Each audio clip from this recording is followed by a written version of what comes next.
क्या संशोधन किया गया है एक्चुअल में, और क्या उससे बढ़ाया गया है किराया या कम किया गया है? अ, सबसे पहले मैं सबसे क्लियरली मैं आगे सबसे पहले बोलना चाहूँगा किराया कम किया गया है। इसकी थोड़ी पृष्ठभूमि आपको देना चाहूँगा। हमारे पास जो हमारी न्यू लगेज पॉलिसी थी, ये पिछले साल नवंबर में इसका हमने कोई इशू किया था इसको। इसमें 32 कैटेगरीज थी। और इस संशोधन में हमने मात्र एक कैटेगरी को, कैटेगरी नंबर 26, जिसमें सिर्फ केवल medical appliances, automobile spare parts, cosmetic items, electronic items, hosiery items जो कमर्शियल पर्पस के लिए कई बार ट्रांसपोर्ट की जाती हैं, उसके बारे में ये संशोधन था। इसके अतिरिक्त कोई अदर जो 31 कैटेगरीज हैं वो अनअफेक्टेड हैं। तो सबसे पहली चीज़ मुद्दा उठा था कि पर्सनल आइटम्स, स्कूल की बच्चों के बैग और महिलाओं के बैग्स, प्लीज़ वो बिल्कुल भी इससे बिल्कुल अनअफेक्टेड हैं, उनको हमने छुआ नहीं है और ना छुएंगे। बहुत क्लियर बात। अब दूसरी सवाल है कि चेंज क्या किया। तो मैं सबसे, आपने बोला रेट बढ़े हैं कम हुए, रेट कम हुए कैसे हुए वो मैं आपको स्पष्ट करता हूँ। ये सारे आइटम दो तरीक़ों से इस श्रेणी का विभाजन हमने दो में किया है। विद पैसेंजर, यात्री के साथ, या यात्री नहीं गया और उसने उसको कोरियर सर्विस की तरह यूज़ किया बस को। तो पहले मैं बात करूँगा विदाउट पैसेंजर।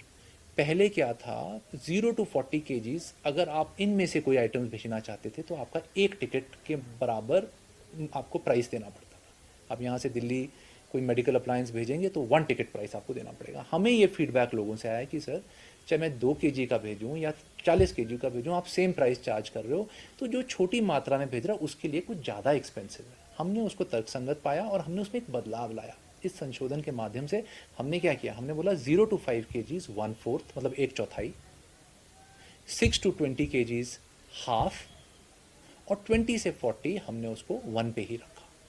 तो प्राइसेस बहुत क्लियरली हमने कम किए।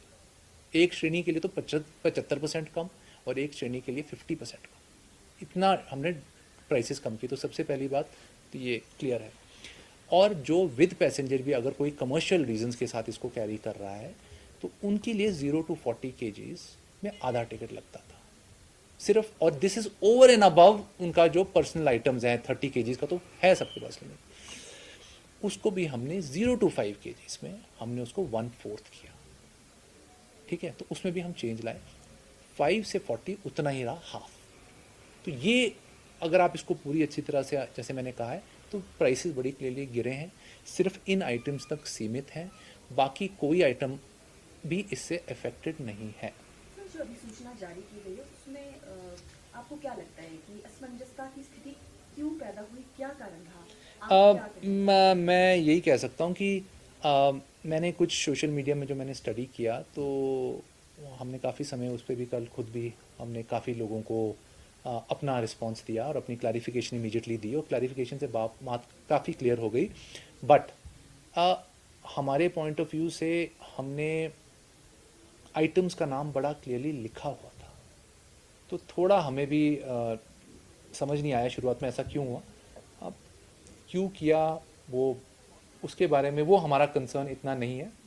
हमारा ये है कि यस, अगली बार हम और डिटेल्ड करेंगे। जी। पर हमने क्योंकि हमने प्राइसेस कम किए थे तो हमने नहीं सोचा था कि इसमें कुछ ऐसा इशू होगा। बट हमने स्पष्टीकरण एकदम से दे दिया और मुझे लगता है अब बहुत क्लियर हो गया। सर, फेस्टिवल सीजन है, क्या कुछ तैयारियां आ रही है? फेस्टिवल सीज़न, दिवाली तो है, आप सब लोगों को भी मैं एडवांस में शुभकामनाएं देता हूँ। और 2 दिन पहले 29-30 को हमारी 100 स्पेशल बसेस चलेंगी जो हमेशा चलती हैं, जो दिल्ली, चंडीगढ़ और जो अन्य केंद्रीय स्थान है वहाँ से हमारे सब डिविजनल हेडक्वार्टर्स और डिस्ट्रिक्ट हेडक्वार्टर्स को चलती हैं, और दिवाली होने के बाद फिर उनको वापस ले जाती हैं। तो वो हर साल की तरह इस साल भी होगा। सर, लगेज पॉलिसी से कितना बेनिफिट जो है वो ट्रांसपोर्ट? अब अगर आप 22-23 के आंकड़ों की तुलना 23-24, 23-24 में पिछले वित्तीय वर्ष में करें तो हमें लगभग 1.5 करोड़ रुपए का इजाफा हुआ, जो लगभग 30% है। ये तो सिर्फ एक वर्ष में हुआ।